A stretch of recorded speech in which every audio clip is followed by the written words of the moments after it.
Hi everyone, here we've got Motorola One Fusion Plus, and let me show you how to add a photo to a contact on this device. So first of all, let's open the dialer and let's go to your contacts. From the list, let's choose the number you want to edit and click on Edit Contact.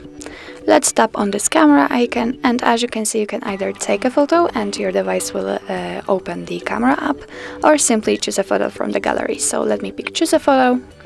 Let's choose the picture.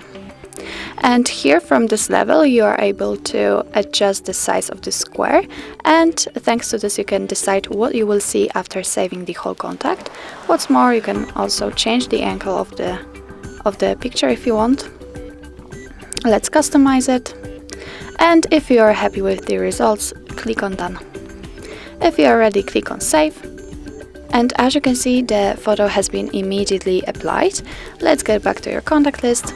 And of course you can also see it here, and it will be visible while all incoming calls or text messages from that number. So that's all. This is how to add a photo to a contact in your Motorola One Fusion Plus.